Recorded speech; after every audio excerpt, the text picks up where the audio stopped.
Welcome back to Contractor Evolution and episode number 3 of the Ultimate Hiring Funnel series. Okay, so to set this up, I want you to think for a second about your current recruiting strategy, and specifically, how much of it relies on lucking out and having the exact right person see your posting at the exact right time. Like, are you actively recruiting for top talent, or are you passively waiting for a needle in the haystack? Making a great hire is impossible if you don't have anyone good to choose from, which is why 90% of the hiring problem, from our perspective, is fundamentally top of funnel. You can practice your interviewing skills all you want, and we definitely will in the next episode of this series. But if you don't have a great pool of candidates to interview, where does that leave you?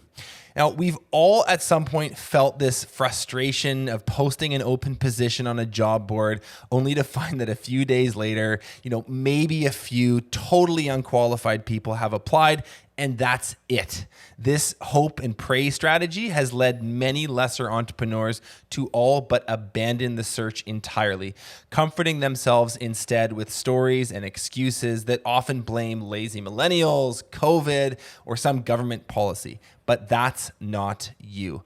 As an evolved contractor, you know that promotion of your job ads and your employer brand is the missing link in this all-important chain. So to speak in depth about active tactics and promotional recruiting, we're really excited to have Asad Zaman on the show with us today. Asad is the CEO of Sales Talent Agency. They're an international recruiting firm that has helped acquire talent for over 1,500 companies, and some of them you know pretty well. Harley-Davidson, SAP, IBM, Salesforce, Sonos, just to name a few. Asad has won Toronto's Young Professional of the Year in 2019, and you're going to see pretty quickly why in this episode. This guy is seriously dialed. And there's also a very good reason why we decided to bring someone from outside the trades and construction space in specifically for this topic, because the level of sophistication in recruitment, in employer brand, and really all things hiring is a lot more evolved in other industries such as tech, where he plays. So with that, there's a lot that we learned in today's conversation. So some of the really cool things we explore today with Asad, he talks about the 3 talent pools that are available to any entrepreneur and why most of you are barely scratching the surface of just one of them. He also talks a lot about this concept of strategic empathy and how placing yourself in the shoes of these prospects and candidates is a way better way to get strong results. And lastly, he gets into how to integrate this talent acquisition mindset into your company culture, especially the people that you're promoting. So without further ado, let's get into some wicked wisdom from today's amazing guest. You're watching Contractor Evolution, where we unpack the systems, tactics, and skills you need to take your fast-growing contracting business to the next level. You're here to learn what it takes to scale up, work less, and increase profitability. You've come to the right place. Stay tuned to learn what separates the new breed of contractor from the old school, and welcome to your ultimate guide on the business of contracting. Hey, just before we jump into things, I wanted to let you know you can get the free resources that we talk about in this episode in the show description. So hit pause right now, go download them, and they'll be waiting in your inbox by the time we finish this episode. Asad, welcome to the show, my friend.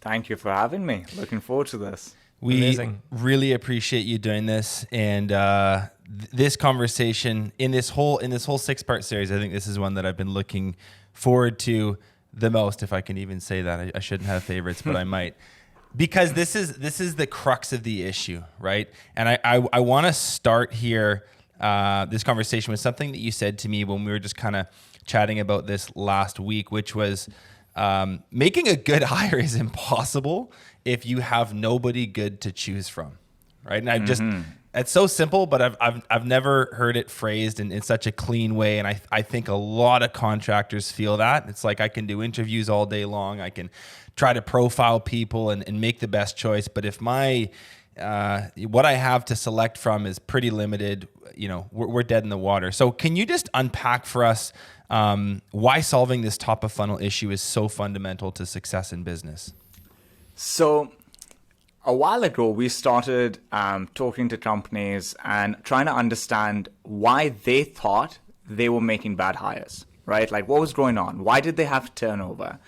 And we started with some really large companies, some of the most recognizable names in the software world. And we went across the board. We went to mid-market firms. We went to small organizations. And we kept hearing this very common piece of feedback. We missed something in the interview process. Everybody was saying this. And at the same time, they were investing in learning how to do interviews better. They were investing in psychometric testing and bringing in consultants to help them interview. And we thought, okay, there's some logic there. But saying that all of this entire problem is caused by our inability to identify if this person was good or not can't really be the whole issue. And what we realized is that they are just selecting from a crew that wasn't very high quality. And if you don't have good people to choose from, you're going to make a bad choice, right? You could be the world's best person at interviewing. You will make a bad choice, right? And so to make a good choice, the first thing is having good people to choose from. Then even somebody who gets a B grade at interviewing and without any psychometric testing and all of these things, you will most likely make a good choice. It's not to say that choosing is not something you should think about. I'm not saying that you shouldn't invest time and energy in equipping the people that you hire for success. But the first place you've got to think about and invest time and energy in solving a problem is making sure you have good people to pick from the top of the funnel.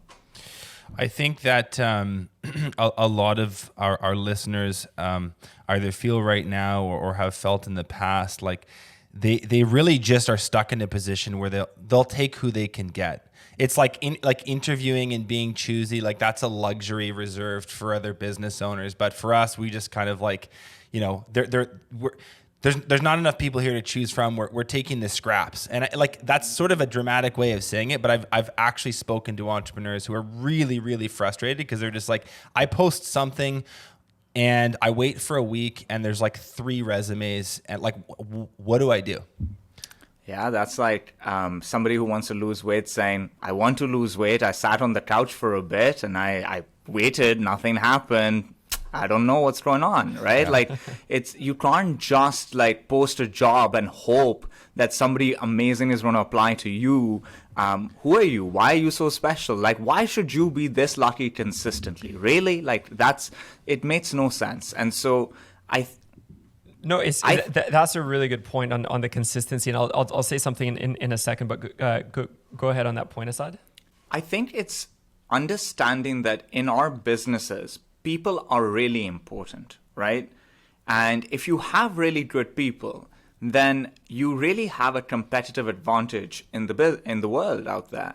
And if you talk to the same people that are complaining to you about posting a job and not finding good people, ask them this question: How much of an advantage is it for you when you have somebody really good? And they'll usually say it's a huge advantage. My clients love that person. The work we can do is a lot better. It got us repeat business, etc., etc., etc.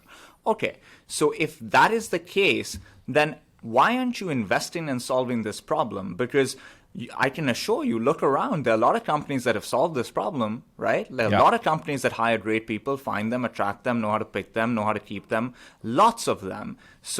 And I can assure you, they're not just posting a job up there and hoping that somebody great applies to it and they get lucky all the time. And so look at what they're doing and start doing some of those things, and you might not be this frustrated. Yeah, it's a really good point Asad made around the consistency, right? I think a lot of us have gotten lucky once or twice, perhaps with some good hires just by having like a half decent maybe posting strategy. But if you're going to be really good in this space for the long term, and we are, of course, in a very people-driven business, you need to have a consistent engine for generating applications over the long haul, because the volume of people that you're going to need over the course of your career as a very entrepreneurial contractor is a lot. Like, you're going to hire who knows how many hundreds of people, and yeah, you may get lucky here and there, but if you don't have a consistent engine, it's going to be hard over the long haul. So it is a skill and a method that's worth figuring out. It's also a set of habits, and the word engine is the right one. Most contractors are familiar with like their sales and marketing engine. There's a steady flow of leads. They're doing estimates every week. Some percentage of those convert into sales, and then they go and produce them for a profit. But that same engine mentality is missing on this side of the business. It's a secondary activity, something that they do when they have time. When in reality, what Asad is saying, and we're going to unpack this thoroughly today, is it's a core function of your business. There's serious time, resources, money, energy devoted to this. And that's just the way it is. You can make up a story about like, hey, there's nobody out there, nobody wants to work for me, and have this very like downtrodden approach to it. Or you can look at it, as you said in other episodes, it's a market like any other. So you just need to adjust. And I think smart entrepreneurs are right now, and they have been, and they're seeing it. They're seeing it benefit their business in myriad ways. I want to get your perspective. Actually, before you go into that, there's Sure. something that you said that's worth breaking down. So you called it, if you think about a business in this space like a marketplace, a lot of them have invested time, money, and energy in solving the demand problem, right? Which is the marketing and sales side. And it's not an easy problem to solve. It's sophisticated. It's complex. You've got to really think of a number of very interesting, innovative ways to get in front of customers and get their interest and close business with them. If you're a marketplace, you have a demand side and a supply side. The supply side of this world is the people. And no marketplace catches fire and grows exponentially unless you solve both of those sides. The interesting thing in this world, though, is that a lot of the things that they do on the demand side, if they actually took that same mindset over to the supply side, they would actually be able to attract great people, right? Like, it is a marketing and sales game at the end of the day. We think of it as an HR problem. It's a marketing and sales problem. And if you can start thinking of your business as a marketplace where you need to keep solving for the demand and supply side of things, I think it puts you in the right mind frame to build properly. 1,000%, 1,000%. So that's why we wanted to have you on. In your kind of extensive experience in this world, have you observed any like external factors, macro trends in the economy, different generations, that have made this situation harder? Because this is what a lot of people will say. They'd be like, I started my business X many years ago. I remember a time where all I had to do was like post a couple postings and I'd wake up in the morning and there was an inbox full of resumes. I'd call up a few and it just wasn't this hard. So are there some things out there in the world that you can point to actually just maybe validate that feeling? I think that is a lazy way to think, right? Like the entire economy evolves all the time, and good business leaders don't just reminisce about yesteryear. They adjust to the dynamics that are out there today, right? There's always it's cyclical, and so it's going to change and it's going to evolve. And somebody good is like a mixed martial artist who can adjust according to the dynamics in place today. So yes, you can make an argument that right now we have gone through a pandemic. The pandemic forced a shutdown. It forced everybody to really rethink their lives, ask some really big questions of themselves, like, what do I want my life to be? And am I fulfilled? Am I getting what I want from the way that I deploy my time? And it is also very fair to say that some of those people, when they ask themselves that question, the answer is, what I'm doing right now is not what I want to continue doing. I need to make it change. There are a lot of people in every industry that have had that moment. Mm-hmm. It's also fair to say, and there's an argument that people have been making, that people are getting stimulus checks, and so why would they have an incentive to go work? Sure, there might be a group of people that have said, these checks are just so good that I'm not going to go out and find a job. It's so much money. I'm just buying everything, right? Because of it. Like, I'm loaded right now. Sure, maybe, right? But it's also fair to say that there are a lot of people out there that are working. The economy is growing. The stock market is at record highs. The GDP growth rate has been great. Thousands of people have been hired every week for the last many, many months. A lot of companies have hit record numbers in terms of their employee count. So A lot of companies have solved this hiring problem for themselves. Is it easy for them? No, but they've thought about it. They've adjusted to the market and they've done the things required to be able to solve for it. I think the macro trends are there. And the biggest thing I would take away from this macro, this situation we have gone through is the following. If your job is not fulfilling to people, they will leave your industry. We see that in the hospitality industry, right? People are not going back to hospitality. They don't feel like that's a place I want to deploy my time anymore. And so what has it led to? It's led to an increase in compensation. Companies are trying to do all sorts of creative things to hire people over there, but they're struggling because a lot of people have left that industry. Learn a lesson from there. There were a lot of things people in that industry just didn't get. There was a lot of good things about those jobs. I've done them, right? Like you learn a lot and you can make decent money, etc. But when people looked at it overall, it wasn't giving them what they were looking for. And I think there are many other sectors where those type of dynamics play out, where there's no career path. The money is not lucrative enough. And sure, in a market where it's not a candidates market, right, where the economy is not growing, meaning there's not high demand for candidates, over there, yes, you can pay people a little bit less than what they might be worth, and you don't have to give them a career path because they're desperate. But that's not good for the world. We're in a good spot where people have good options available to them, and they're leaving shitty jobs to go do those jobs. You want to hire people, give them what they need. They need a career path. They need training and development. They need to make good money. If you give them those things, you're not going to have such a hard time hiring. Yeah, such great points, guys. Such great points. I think this note of this, the whole problem is really centered around a marketplace. And the reality is that there are so many companies in this modern economy that have figured this out really well, this talent acquisition play. And if you're serious about being an entrepreneur, you have to play at that level too. Otherwise, you're simply going to get beat out in that because so many others have figured it out. So Asad, I want to get into some of the nuts and bolts of this conversation. And I really loved when we spoke last time, you explained it so well and so eloquently that if you put yourself into the shoes of a really good person in this marketplace, they can be at these three different, I guess, stages, as you call them, of their life. Like where either, there's some that are actively working, but they're kind of open to an opportunity. There's some that are not working, that are just kind of working, but they wouldn't even think about other stuff. Tell us a bit about like how you look at the individuals that are out there and the different types of approaches that you might take. Give us just a summary and an overview of all of them, and then maybe we'll get into them one by one. Sure. So if you think about people, they are searching for something, right? When they work for an organization, they are trying to build a life for themselves. They're trying to make money. That's the first level, right? They need some security. If they've got that, then they want it to be enjoyable. And if they're doing well, they want growth from there. They want a company that invests in enabling that, all of these things.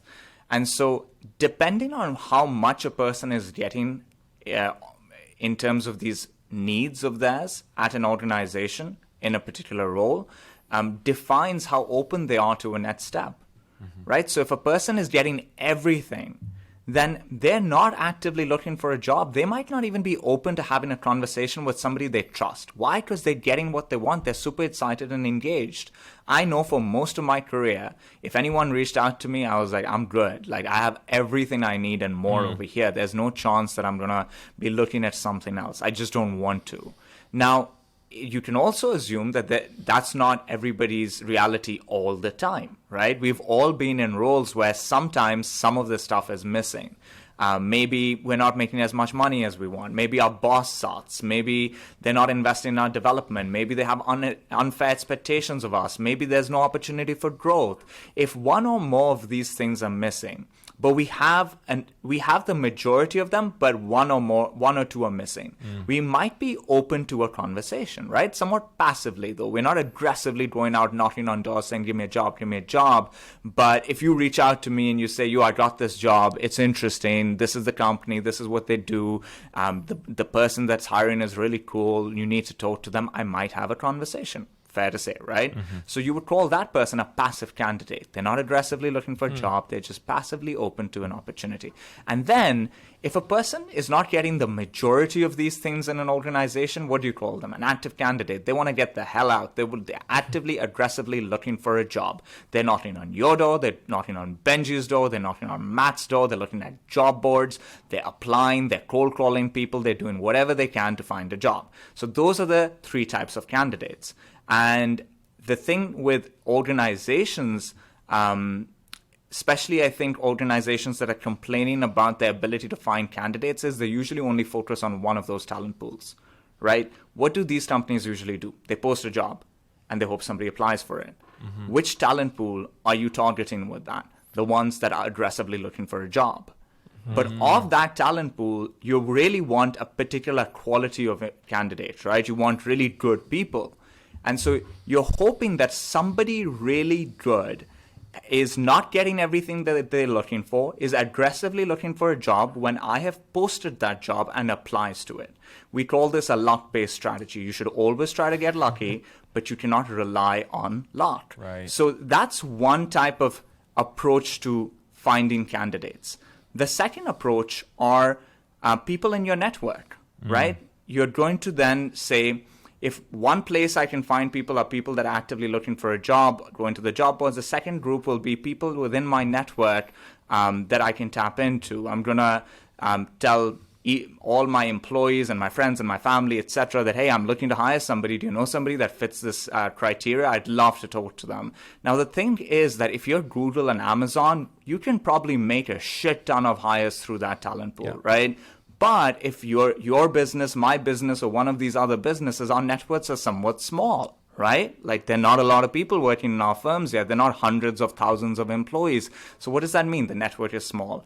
Hence, always tap into your network. You'll usually find really good people from there, but you cannot rely on that. Which means, where else do I look? If I'm not going to find them from my network, I'm not going to find them from the job boards, where else do I look?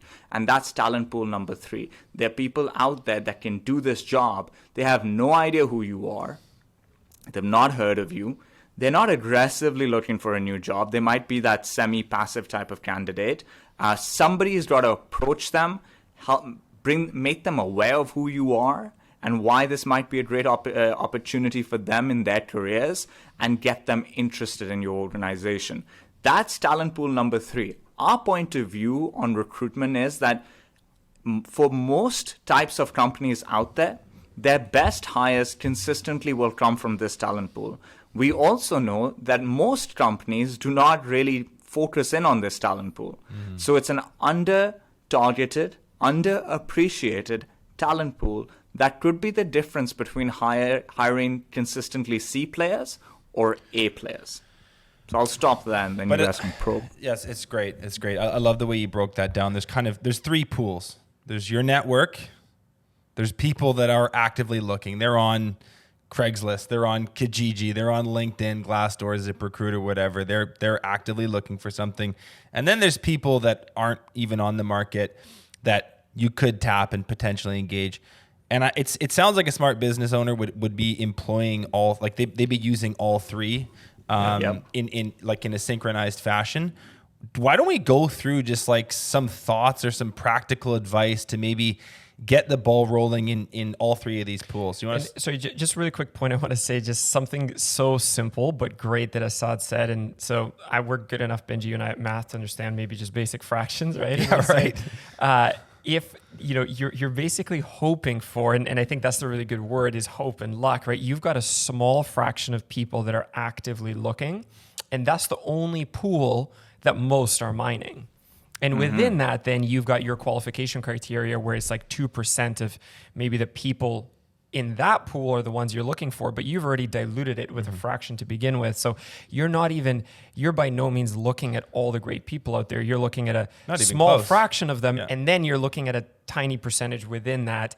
And that's why there's no consistency. Asad says you might get lucky, but you're just not. You over the course of time you won't, because you're looking at a very small pool, and it is a very just simple switch in mind frame of how do we open up the whole our whole net to all the people through some of these other strategies. So it's you good. guys said something a little while ago, which was, I think what you said was that a lot of people will once in a while have found somebody good through this channel, right? And we all have, right? Like, if we're real with ourselves, I have posted a job and found somebody really good from it. Totally. So have I. Yeah. But what are the odds, right? Like, how often does it happen? Maybe once in 10 times. If you went to the casino and played roulette and you had to put $100 on red 10 times and you won only once, like, it's not great, right? So that's really the problem with it. When getting lucky once creates a really bad habit in us. It makes us lazy, because next time we're like, let's try and get lucky again. And we're not even realizing that we're relying on luck. We just think that's the only way to do it. And we need to start thinking that this is if we found somebody through here, fantastic, but really focusing on everything else so that we can build companies with great people. Amazing. So let's break down these three pools and get your thoughts on just some practical advice on each. We'll go your network first, then we'll talk about the people that are actively looking, because we actually have in this series talked about how to write great job postings for that specific category, and then I want to get into the third, which I know is your power zone. But let's talk about people in your network first. What should a smart business owner do in that category? Well, I think the first thing is recognizing that you want to start creating programs to tap into people's networks early on. But you have to realize that based on how big that network is, it might not be a very fruitful source of candidates consistently. But if we look at the math of this, like, let's say 2 out of 10 hires we found through our network, 1 out of 10 hires we found through the job boards, and then a couple through headhunting. Now we're building a good team, like, we're spreading our risk out, right? And the bigger you get, the more prolific your network becomes in terms of a source of pipeline. How do you tap into it? I think the first thing is recognizing you have to give people an incentive to do extra work, right? So you've got some employees, and what you're hoping is that your employees know people, and within their networks is somebody good who can do the job, who'd want the job, and who'd fit into your culture.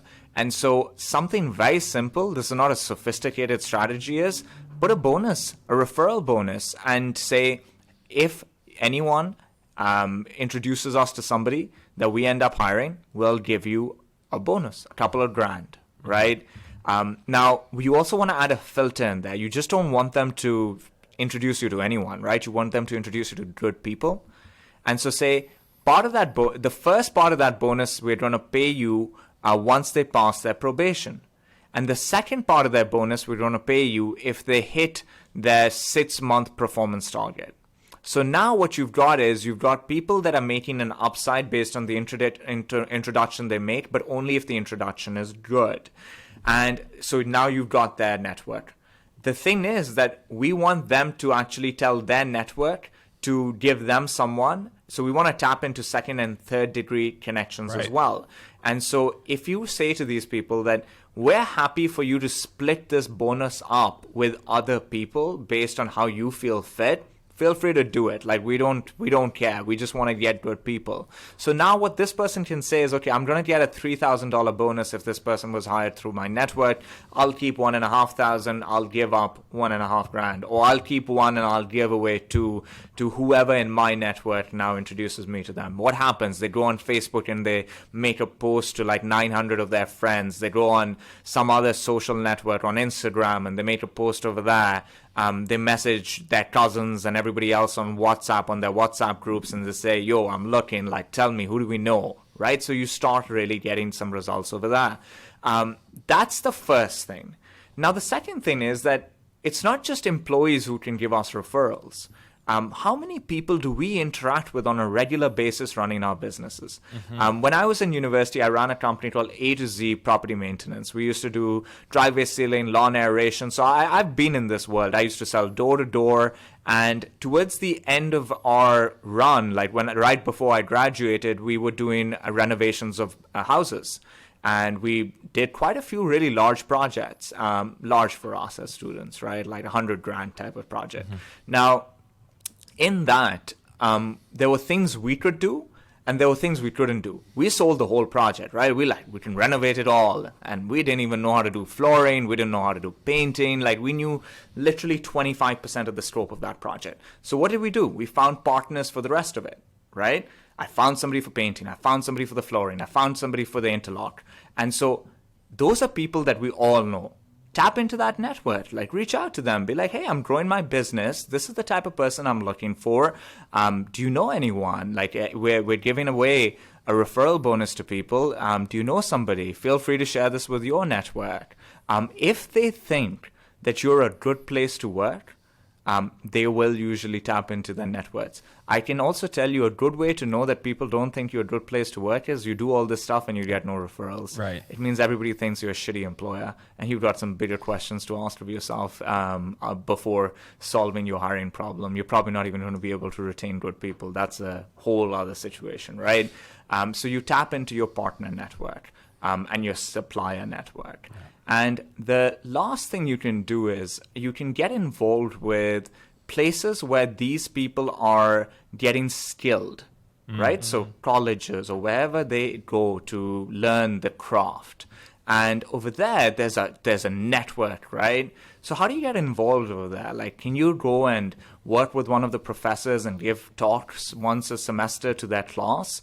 Can you do some type of a partnership program with the school itself where they do they get to work with you for a short period of time to get some practical exposure, and now everybody in that institution respects your company, says great things about your organization, and when you need to hire, you're calling Janice or Robert at the college and saying, yo, I'm looking for somebody, please help me out, and they'll probably know a lot of people that they can then refer over to you. So those would be like a couple of simple ways, like going from 0 to 1. There's some like sophisticated stuff you can do. Start with this, because even this most people are not doing. Yeah, there's something that we do with a lot of our members. We've done it at Breakthrough Academy a handful of times, and this might be considered more of like a guerrilla tactic, but to your like incentivize them point, you create this little referral program. You decide what the hiring bonus is. Is it $1,000? Is it $3,000 for a higher level role? You know, that's up to you and your discretion. But you've got some carrot that you're dangling. And what we've actually had our members do with huge success is they get their team together in a room, usually on a Friday afternoon, get a case of beer, order some pizza, but have it be on paid time. So they have to be there. They really do need to take this seriously. You get your entire team to open up their Facebook, and you give them the job posting that you've written, which is what we talked about in the last episode. You give them a nicely written job posting that has photos, that tells a story, that really, really captures the eye of the ideal candidate. And you literally you set a goal and set a timer, and you're like, you are going to write out a personalized message saying, hey, blank, insert name. I work for this really cool company called BTA Painting. We're looking for a project manager right now. There's a great job description here. You can read through it. We're looking for somebody to fill this role in the next little bit. If we find them, there'd be $1,000 bonus to the finder's fee or whatever to the person who helps us find them. Does this sound like someone you might know? You don't want to ask them directly. That can be a little bit intense, but you would just sort of like leave it open-ended. And that, because it's not like a Facebook status, just like sitting there passively, it's getting pushed out and people get a notification. Oh, I got a message. They look at it. That's amazing. It's like unbelievable how effective that is. And I know people have like filled roles quite quickly just in an afternoon after months of waiting around on Indeed or some other job board. So there are these little like hacky kind of guerrilla-esque tactics that you can use that will really get some momentum going.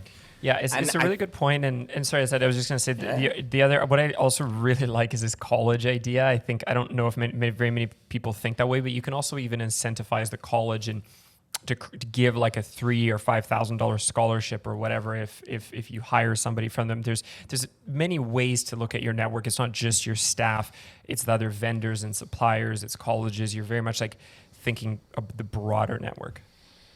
I think a big part of this is realizing people can be a competitive advantage and investing time, energy, resources, money towards this. That's the first thing. And it has to be like a core belief in the organization. And I think planning is something that companies early on struggle to do. There's just so much going on. I'm going to sit aside and spend days planning my next year, really. I completely empathize with that. It's not easy to run a small business. It's not easy to run a growing business. It's not easy to run a business when you're in high demand in a hot market either, right? Like you're stretched, you're tired. But sometimes stepping back and really thinking about how many people do we need to hire next year, and then how much time should we be putting towards this really matters. And the thing that makes it a lot easier is making sure you have a cadence where you're showing the world that you're a good place to work. And that's easier than most people think, right? Like this is where social media can play a really good part. Because it's where you kind of show that here's how we're investing in our people. Here's how happy our people look. Here's some cool stuff that we've done, meaningful work. Like, our people feel like they're working on really interesting special projects. Here's somebody who just got promoted.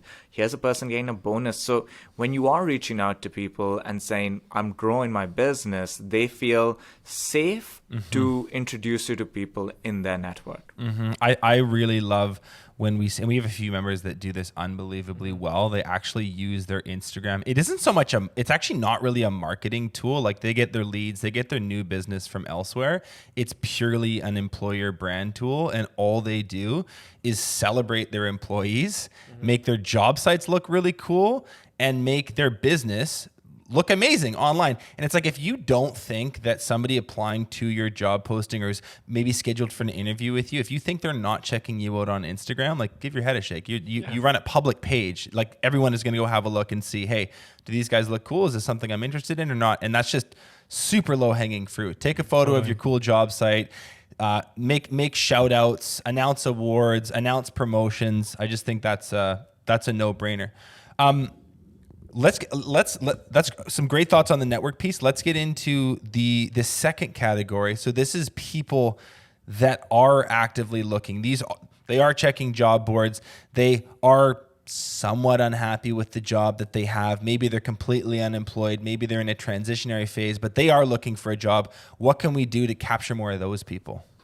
When you go onto a job board and you look at the job posts and you look at them for all sorts of different roles, in all sorts of different sectors, don't they all look the same? Right? Every company, they just write the same shit over and over again. And how is that giving us a higher probability of getting that one rare, great, active candidate super excited about us? It's not. And so the first thing is really recognizing that this is a channel where you're trying to get lucky. And when you're trying to get lucky, do a bunch of things to maximize the probability of getting lucky. And so what can those things be? First, don't make this a selfish post about what your job is and what you think is going to be the minimum qualification required to get this job. I'm looking for an entry-level customer service person for a $37,500 base with 8 years of experience, who must be great at AutoCAD and why? Why are we setting all of these filters and just making the pool even the smaller group of people? Yeah, right. What is this madness? Keep it super loose, and start with. Have some strategic empathy. You're business owners. You've solved your sales and marketing problem for which you have to have had empathy for your ideal customer profile. So now think about the candidates you need and think, what are they looking for? What is the first thing you would look for if you're looking for a company? Do they do anything interesting? Is this an interesting place to work? Do I connect with their purpose, their mission, all of that stuff? Is there any proof that they're good?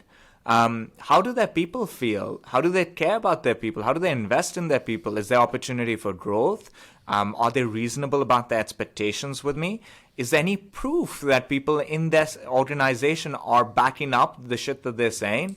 Oh, this is there. I'm excited now, right? So why isn't the first half of a job description focused on that? And the second half is like, oh, by the way, this is the role. And we think that anyone with, this high level qualification is somebody we would want to talk to. Some of your best hires were unconventional, right? Everybody I know, you ask them that question, they nod yes. And so then why are we not opening up the probability to interact with the unconventional through this channel? And so I think you start with the first half being all of those things that get good people excited. And the second half is what the job is. And in that, you keep it quite loose. And then you hold your fingers crossed. Hopefully somebody at least sees it. At least if they see it, now they'll want to apply to it. Now, you can do a little bit more than that. You can make sure you're posting it in the right places. Usually people post on like the worst job boards and they're like, I don't know why good people aren't applying. Did you post on LinkedIn? No, it's so expensive. $500. Why would I do that? So like, the first thing is like post on LinkedIn, make sure you're posting on Indeed, sponsor that shit so that, people are seeing it. Yeah. And then share it on your networks, right? Like this is a way for you to also, share it across your different social networks. We're hiring, make a big deal out of it. And then if you really, really want to be thoughtful about this and do something that others are most likely not doing, go on Facebook and Instagram. You can target people very easily on these channels for advertising. Create 2 ads. One ad that targets your ideal candidate profile, the one that you're focused on for this role, in a way that helps increase your brand recognition and perception in their eyes. What's the purpose of any marketing? It's to influence those 2 things, right? So like run an ad campaign that does that first. And then simultaneously, but at a little bit of, with a little bit of a wait time before you activate the second set of ads, make an ad about the fact that you're hiring for this position. Click here to look at our job post. That's really how I would go about trying to maximize the probability of people applying for my job. It's very interesting. This whole concept of building an employer brand through paid social media channels, which we know a lot of companies advertise for, like from a consumer marketing perspective, but to do it from an HR point of view, like a recruiting point of view, and to do it both from like a building of an employer brand and targeted to ads is definitely pretty neat. I love the way that Asad put it. He's like, this is the area where you're going to get lucky, where they just like happen to be walking by when they're looking for a job, but maximize your opportunity to get lucky. But it also totally aligns with the stuff we talked about last episode with Josiane and that framework we talked about, where it's like, this is for you if you want, like it's that whole like flow through of how to write a job posting where, I don't know, 70% of it is about like what the candidate wants and how your business aligns with that. Then tucked in at the bottom very discreetly, there's like a couple things that, we're looking for this, this, and this.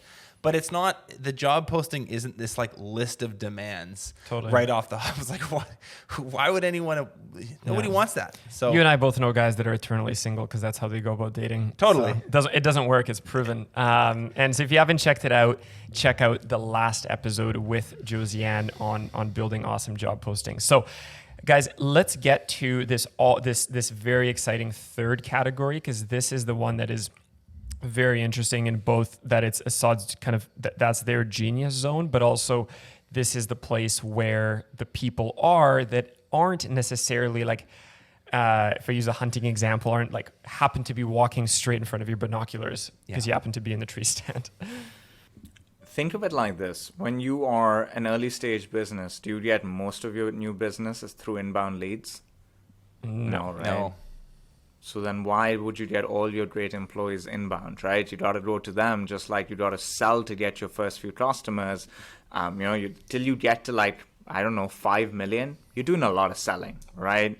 And depending on the business you're in, it could be, even a larger threshold. But usually I've noticed like in the B2B world, at least, at 5 million in revenue, you have enough of a foundation where your marketing can now start playing a pretty good role in giving you inbound leads, or at least helping you increase your conversion rates on outbound sales, right? But prior to that, it's a lot of like knocking on doors. And we think that hiring it's the same philosophy there. So there are people out there. These people have the skills and capabilities you're looking for. They can do this job. They have the right personalities, characteristics, competencies. They'll fit into your culture. You'd be super excited to hire them. But they have no idea who you are. You're a small little company that does cool things, that has a bright future, but they don't know that you exist. And so you've got to make them aware of yourself. And you've got to make them aware and excited to engage with you. And you've got to hope that there are a few elements in their job right now that they're not getting. And this means that before you do any of this, actually before you do any of the things we've discussed, you have to take a step back and really think about what are the things employees want and need from an employer in our space? What is the general stuff that everyone needs? And then let's break it down by at least each functional area of our business. And are we giving these things, and how are we showing people that we're giving these things? And so now most of the time, there are people out there, a good portion of high quality individuals that are not getting some of the stuff they're looking for. And if you reach out to them with the right job in the right way, they'll have a conversation. And you're going to have to sell them. So this is a big shift, right? Like, you've got to sell them. Like, most of the time when people interview, it's like an interrogation, right? Why? Because they've got PTSD from making bad hires. So they think they've got to really drill this person to like really understand, like, is this person good? So now they start being like extremely rude and mean, and it's just a vicious cycle of bad decisions and bad habits, right? And so you've got to be selling these people. And a good way to understand if you're talking to good people is you're doing the selling, right? When you're not talking to good people, you're being sold, or you're interrogating. And so you're going to have to do some selling. Now, how do we do that? There are a couple of ways we can break them down. One is that you can reach out to them. Number two is somebody in your company can reach out to them. To be able to do this, you guys have to know where they are and how to reach out to them. So you have to have some understanding of channels over there in your space. And the third is you can engage a partner to do it. You know, our entire business is helping organizations tap into this talent pool, primarily in the B2B software world, but we have experience working with organizations in different spaces. So we've seen our frameworks work really well in all sorts of different spaces. Not as much with companies of the sort that you're talking to, but we don't see any logic as to why they wouldn't be able to do this on their own or find a partner in their world who would be able to do it effectively for them. Yeah, but the fundamental principle is one that makes a huge amount of sense to me, and it's a great analogy from this perspective of like when you're starting your business, when you don't have a consumer brand, you have to go out and hustle in the early days. You've done that, I've done that, Asad, you've done that. I think every single person listening right now and watching right now has done that. In the absence of a strong employer brand, it makes total sense that if you want to maximize your results, you have to go and be able to get it just like you did on the consumer side, right? So yeah, it is an interesting one. And Asad, is this a fairly complex process? Like if somebody did want to do it in-house, like it is possible, right? But the key factors are like you have to know where you're going to go and look to find prospective leads. And then you have to know the messaging. And then you have to have the time, whether it's you or somebody internally, to go do that. And just like all other cold calling, which is this essentially is, I would imagine there's quite a skill component to it. Is that about right? Yeah, I think you laid it out really well. It's usually that you don't have the time and the skills to do it, right? Now, I would say that even doing it with bad skills is better than not doing it at all, right? So that's step one. It's like if you're not doing this, and you start doing it, and you're really not great at it, it's still not a bad idea to get good at it and try, because there's still a chance that you'll get something out of it, right? And you'll get better, right? Like the more you do something, as long as you've got a decent processor between your ears, you'll learn and make adjustments, right, and get better at it. The second is that but the time one is why I think it's actually really hard for early stage entrepreneurs to do it. We've all run businesses, built them up, and so we know how stretched you can be. And so you inevitably have to brutally prioritize your time. And sometimes, brutal prioritization is one of those things where there's a reason why it's called brutal prioritization, right? Like something else important is suffering because of it, and you just got to do it. So I think it's the time thing that makes it really hard for people, but it actually doesn't take as much time as people think. The earlier part is you got to sit down and identify a group of people to reach out to. Start with 20. Finding 20 people to reach out to, not impossible. Write a message, like an authentic message coming from you. If you're the business owner or one of the leaders in the business, it's not hard to write an authentic message about why you're a great place to work and that you'd want to chat with this person, and throw them out and see what happens, right? If you have an office manager or somebody of that sort in the organization, having them do it is not a bad idea. And having them kind of develop that capability so that once in a while they can deploy it is not horrible. But when it comes to solving the problem in the best way possible, obviously somebody who has done this day in and day out over and over again will have a sophisticated understanding of how to do it, right? There's that Bruce Lee saying, don't fear a person who knows 10,000 kids, fear the person who's done one kid 10,000 times. And so what happens with that, right? You just understand how to throw that kid that much better than anyone else on earth. And so I think that's the idea, where if you find somebody who specializes in it, they'll have the network, they'll know how to write the right message, they'll understand the candidate profile a lot better. They will know how to reach out to them, and they've developed the expertise on how to do that. And so they'll be able to get results a lot faster. It won't be as frustrating, but it will be expensive. And so the cost becomes the thing that I think becomes the limiting factor for people, is I'm going to spend a couple of grand to hire somebody great. What if the person's not good? What if the person still, doesn't work out? And inevitably, if you work with, no matter what you do, you hire 100 people, wherever you get them from, God puts them in your company himself. Some of them will not work out, right? So you got to be okay with the fact that we're not aiming for 100% win rate. Even Messi misses some shots, right? Even Kobe missed some shots. And so we're hoping that the majority end up being great, and a partner will be able to do that for you. And how do you think about a great hire? You think about them from an ROI perspective, not a cost perspective. So to justify it to yourself, you take a step back and you ask yourself the question, what is the return on investment to me of a great hire? And honestly, if the answer to that is for this role, it's not that much, then then that's not the role you're going to invest thousands of dollars to find somebody great for. But what if you're hiring a foreman or a project manager or a sales manager or a general manager or an office manager? I think office managers should definitely be the best possible office manager you can find. They will make this machine function.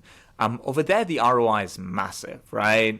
The difference between a C player and an A player is leaps and bounds. And so that's how you justify the cost to yourself. I'm going for this ROI, and for return on investment, there's a cost, and this cost made sense. Yeah. The key bit here, I think, that your job as an entrepreneur and as a leader is you're kind of to be the air traffic controller, essentially, of how you deploy people and resources, right? Because you're saying the project manager that's really good needs to be doing that job, their job here in our firm.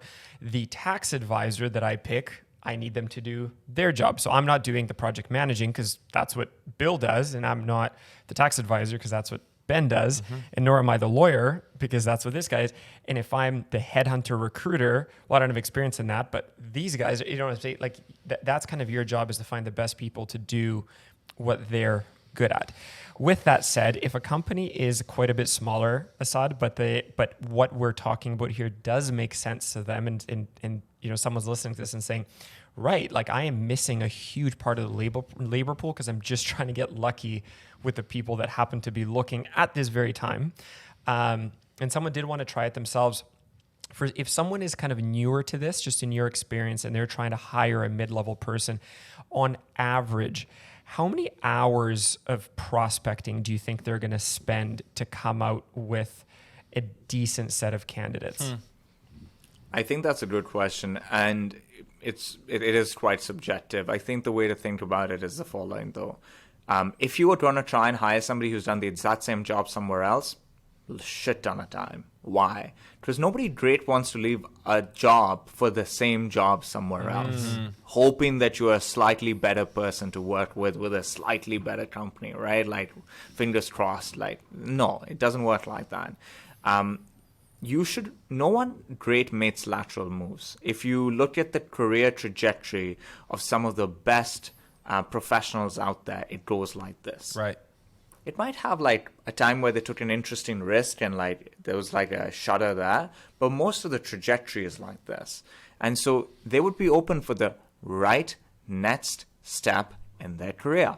And that's what you need to offer them. So you need to find people for whom this job is the right next step. And then it's a lot more efficient, right? Because they're excited. Like, who doesn't want growth in their life? Who doesn't want to progress? And so that's the thing. I think to do it in the most efficient way possible, you've got to really focus on the people for whom this is the right next step. Now, how much time does that take you really depends on the role. It depends on how well you can pay. It depends on all of these things. But usually, if you're hiring a person who is stepping into a position, you're able to provide them with a step up in compensation as well. And so that makes it a little bit more exciting for them, and you can highlight that in your outreach. So your conversion rates when you're sending these messages are a little bit higher. You're posting in these groups. I'm sure there are lots of groups in this industry on Facebook and other places, and you're posting there, and people are noticing because they want to grow in their lives, and they found a role that pays them more money and is more responsibility. Hell, of course, I want to have at least a conversation about it, and so it can end up being a little bit more efficient. And those people will bring a level of enthusiasm to the role that somebody who is doing the same thing somewhere else will just never bring, right? No. They need this to work. They want this to work. They're excited. Like, you just made them feel like their dream is one step closer. And so, and that energy in a company, oh my God, like it spreads to other people. And that's really, when you think about culture, you want a workforce that's in an inspired mind frame, and making sure you are an organization that's bringing people in, giving them opportunities, investing in their growth, and then giving them growth. It really does do wonders for creating an environment where people stay in an inspired mindset.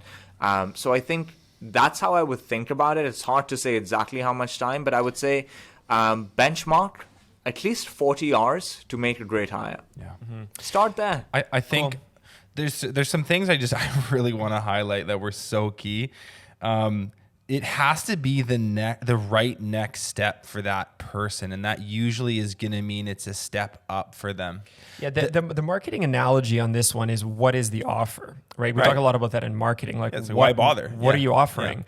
And this is the same kind of thing. The offer is a lot more. The offer is compelling to a certain group of people more than a different group of people, right? So how compelling is your offer to who you're bringing it to, right? Yeah. But no one great makes a lateral move, and for the people for whom this is the right next step for them, they bring enthusiasm. Whereas if you are just sort of slotting someone from one company to the other company, they're actually probably bringing entitlement. They're like, well, I made the move. Like, is this better? What have you got to offer me? Like, totally. So I just love that way you frame that. You need to really carefully consider this potential person. You don't know who they are yet. You're kind of thinking about the avatar.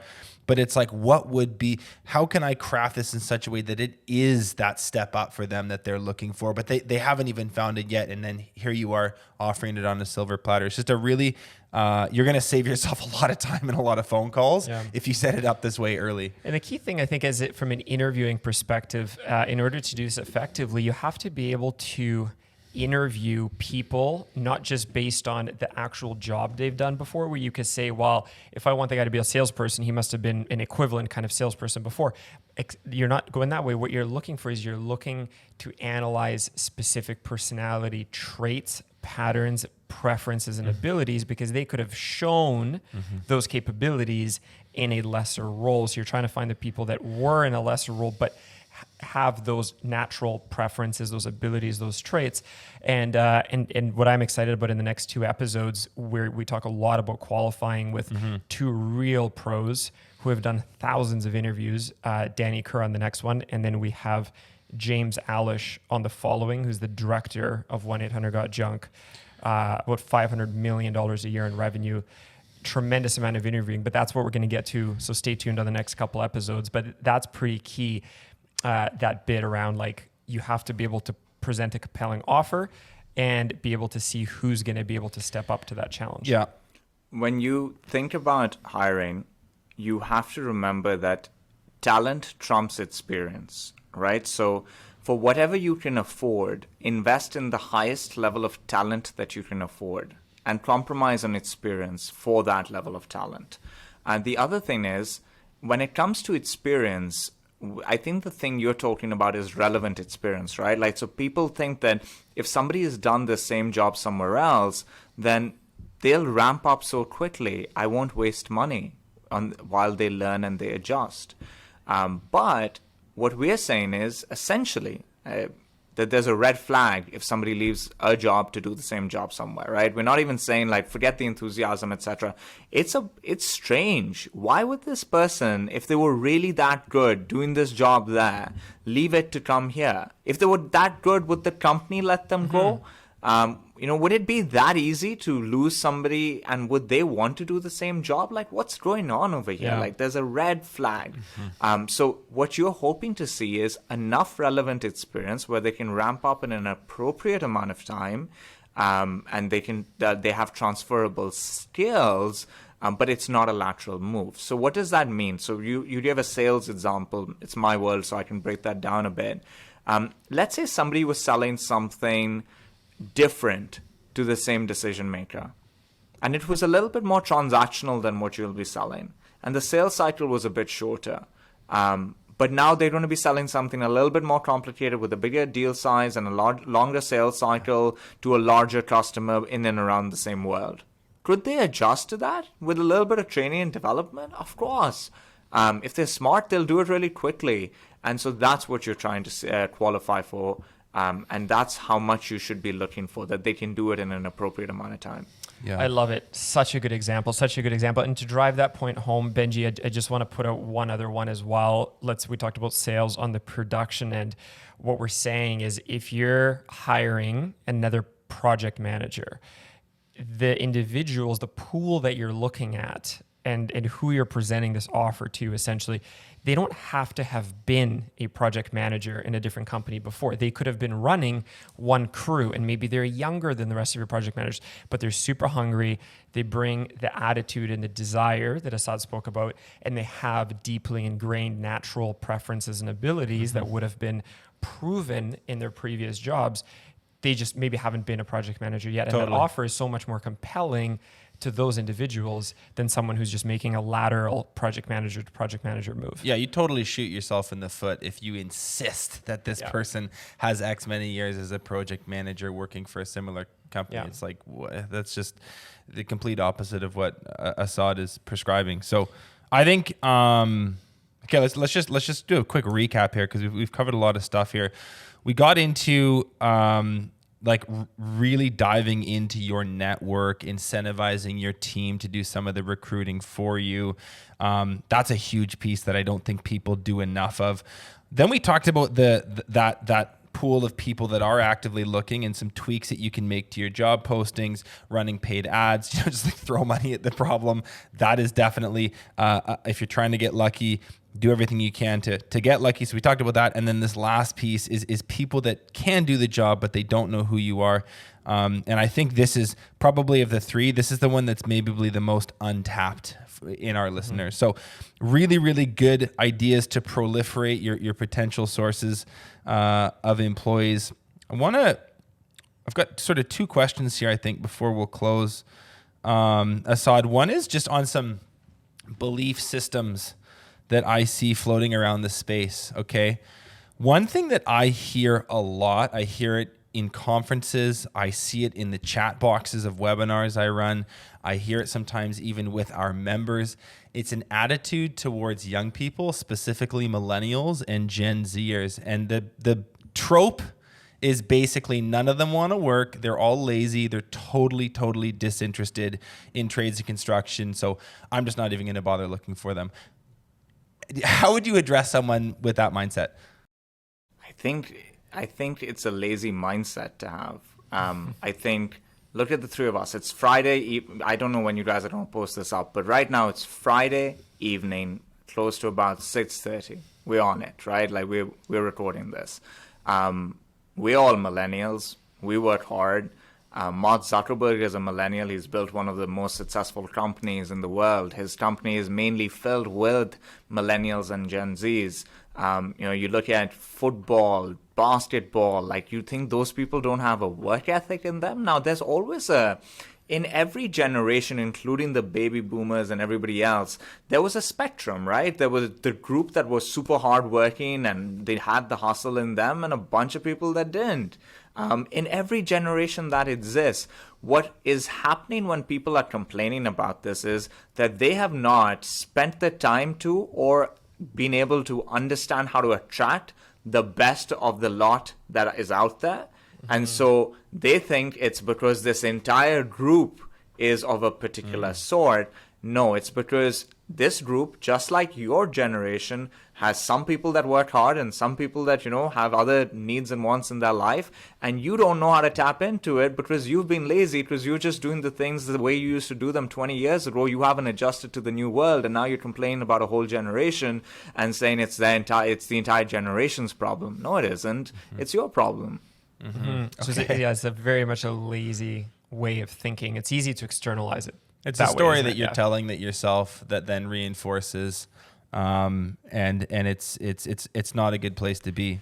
It's crazy. I remember going to somebody's house. It was like Super Bowl or something, and I was invited there, and there was a person from the older generation sitting watching a bunch of millennials play the Super Bowl and complaining about millennials. It's like, what are you talking about? Like, you're literally watching a sport full of them. They're working hard. Like, look at how hard these people are worked. They've taken concussions. They're bleeding, sweating, breaking limbs. I don't know the sport that well, but it looks pretty intense.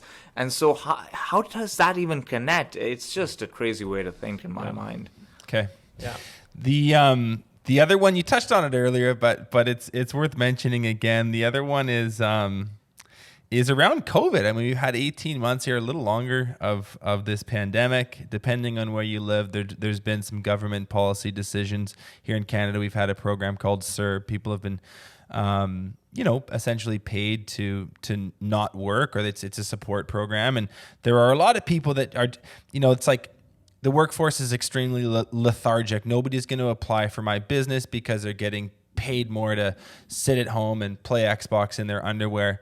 Now, my attitude is like, do you really want that guy? Like, is your business really suffering because they're not applying to your business? But I don't know. Maybe you can chime in on that piece as well. I think it's a really interesting thing to look at. Like, my background in school was public policy, so I really like to think about these things, even though my career isn't in that space. How many of the businesses, the business leaders that are complaining about this, how many of their businesses benefited from the subsidies that were provided, the rent subsidies, the wage subsidies? All right? of them. So there's a role that the government has to play, and we can all debate whether how much they should do. But personally speaking, I'm an immigrant. I come from a country that would at some time be considered a third world country. Maybe it's now a second world country that couldn't even afford a lockdown, right? They just couldn't afford it. Like, we would complain about the lockdown. They couldn't afford it. And so when I looked at that, I was like, a lockdown is a luxury. And the idea of subsidies was crazy. Like, to me, coming from there, like, the idea that the government steps in like that and provides all of this support really is quite inspiring and quite interesting to me. And so I think if you look at the pandemic there was a healthcare crisis that shut the economy down. And the fact that the economy picked back up at the pace that it picked up was because the government played a part in it. And we all benefited from that. Now, because of what they had to do to help all of our businesses survive, they also had to help people, right? And it made people really think. It made them think about what they wanted their lives to be moving forward. And so there's a shift happening. There are people shifting their career paths, and some of them are going into different fields. And so there are certain industries that are losing people. Yeah. And they're losing people because they didn't offer those people exciting, invigorating career paths. That's my belief. And so we should learn from that versus just sit and complain about it. If 10% of the workforce has left our industry, it's a big problem, and we need to really ask some big questions of ourselves to be able to keep people and attract them. At the same time, we also need to recognize that right now, there's a really big trend happening in this world. Software is eating the world in a way, right? So the pandemic accelerated and compressed digital transformation. What this means really is that because of the experience that companies went through in the pandemic, a lot of them, traditional companies, realized we need to invest in technology to be able to be relevant moving forward. And that drives demand for technologies and growth in that sector. And that sector is hiring a lot of people. And because there was only a limited supply of people in their own sector, they're thinking creatively. They're looking elsewhere. They're offering very good, high-paying jobs to people from all sorts of other sectors. When people say all these people left hospitality, where'd they go? They're working at the technology companies that are selling shit to the hospitality companies, right? They're working at the POS company and all the scheduling software company, et cetera, et cetera, et cetera. So now our competition for talent is no longer the company that is just like mine next door. It's that sector. And so to compete against that sector, you have to really rethink what your employment value proposition really is. And if you don't have an employment value proposition and you haven't thought about it and you don't think about it, trust me, it will be the reason why you were not able to capitalize on the momentum that is available to you because of the impact of the pandemic, right? A lot of the businesses that you guys deal with are talking about how the pandemic created a lot of demand for them. There's a chance here, right? There's a chance to capitalize and really accelerate growth. The thing that will hold them back is the people part, and people need more. And you got to invest in them and give it to them to be able to attract them and hold on to them in this environment. Yeah, I love that word, the employer value proposition. I think it's something we spoke about this in the previous episode, but it's something that not nearly enough entrepreneurs in the contracting space think about. And to Asad's point, you need to think about it not just in the context of what your value proposition is in the context of your competition in your industry, but in the market in general. Yeah. Right. It's a really, really good thought. Guys, this is awesome. Such a great discussion and so much wisdom from Asad. I love it. Asad, before we let you go, I just want to ask you one more, just for some thoughts on one more piece, which is something that we talked about last week, which I thought was such a powerful point in the way that a business owner should be looking at the way that they run their organization and in their org structure in general, which is this concept of kind of building this mindset of constant talent acquisition into your people, especially as you ascend them. So if you have someone that was running a small crew and now you're ascending them to be a project manager and oversee a number of crews and a whole production system, there's their responsibility as you grow them, the increased responsibility you give them in their actual deliverables. But there's also this expectation that always needs to get built in around talent acquisition. Give us some of your thoughts on that kind of approach in terms of integrating that mindset into the company culture. I think the first thing is that the owner of the business, the person who started it, or like the core leaders of the business, they've got to realize how important people are to their business. We've said this a few times, but I keep drilling it down because it's that important of a point, right? Like, we have to realize that it's a strategic differentiator. It's a competitive advantage to have great people. And so if we can solve the sales and marketing problem and we solve the people problem, we have the maximum ability to grow, right? But if we only solve one of these problems, then we'll always have a limitation to our growth. And so you've got to solve both of these problems. It's important, and great people can make a big difference in terms of your probability of being a special organization. You want to become undeniable, you need great people. So that's important, and you're going to invest in finding and attracting and choosing and equipping these people in all sorts of interesting, innovative ways. But you also have to bake it into your culture that it's not just that we look for people when we are desperate and we need them. If we have leaders in our organization, our leaders need to keep an eye out at all times for great people and great potential candidates. They need to be talking to people in the market. They need to be telling people why this is a great place to work. They don't need to always be selling. It's almost like branding, right? And you're branding yourself to people that are super talented for the moment that they might be open or you might need someone, right? So that's really what you're doing. And it's not that difficult to do it. You go to trade shows, you go to events, you interact with people in your world. So just make it a point to make sure that they think you're an absolute great place to work. And that has to be something you bake into your culture early on. And how you do that is when you put people in positions of responsibility, you don't put them because of their performance in the past job. You put them in that position because of their ability to deliver on the mandate that they're going to grow into, right? And part of that mandate should have a component of, can you build a great team, right? Can you help us develop our culture? Do we even know what our culture is? Are we one-dimensional about our culture? But that's a whole different discussion. We can come back to that some other day. But are you going to help us build it? And a big part of building our culture is making sure you bring in great people. So do you know how to do that? And that's important. And so making sure they're aware that this is their responsibility, but not just throwing them in the deep and letting them figure out how to swim, giving them some strategies and tactics and training on how to do it.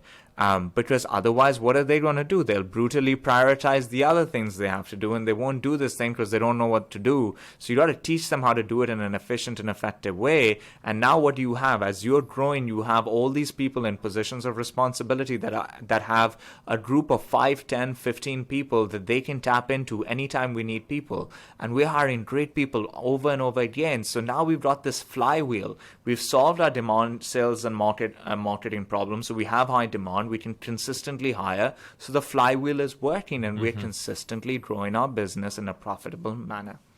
Yeah, love it. Such great wisdom. We promote people and we ascend them up our org structure, not because of what they have done, but what they will do and what we believe they can do. And an integral part of that is team building within that new role. And if we don't build that in, it's not a good situation. And if we can do it, that flywheel spools up.